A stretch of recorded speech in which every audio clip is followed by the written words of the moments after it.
I'm just interviewing the MEC. Like MEC, like how do you feel about the opening of the library? Like it's been a long time coming. Good afternoon, Temba, and good afternoon also to your listeners.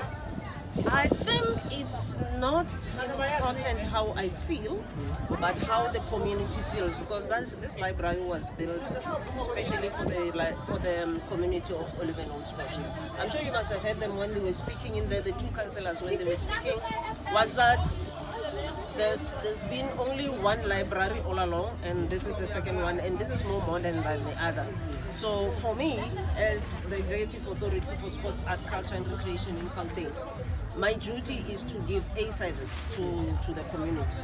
So the community has received what they needed, and if the community is happy with it, I'm satisfied. Okay. The follow-up question, MEC, is that how do in terms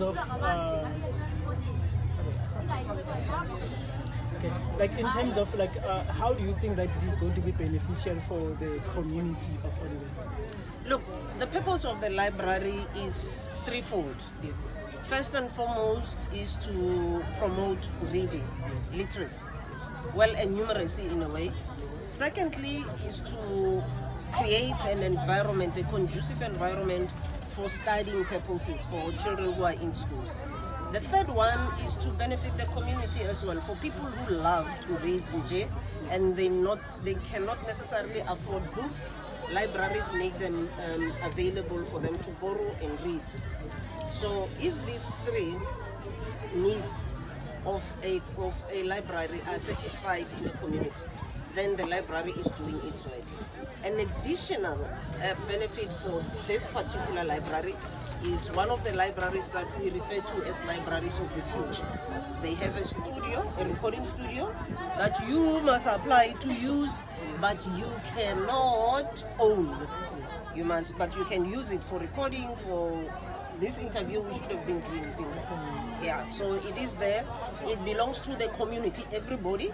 Young people who are in music, like that young lady who was entertaining us, she can come here, record her music, and then sell it, upload it, do whatever it is that you young people are doing with it. So that's the studio. The second thing is that we have your PlayStations, where they are geared into teaching young people about robotics.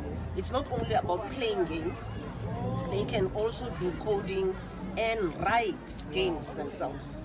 So those are the two things. And the young ones, there's an ECD corner there. It's also going to have your iPads or the tablets, yes, not necessarily the Apple. So they're going to be also taught on how to use them. But it is their world. They're growing up in this era of phones and all of those things. So we're doing an interview on the phone now.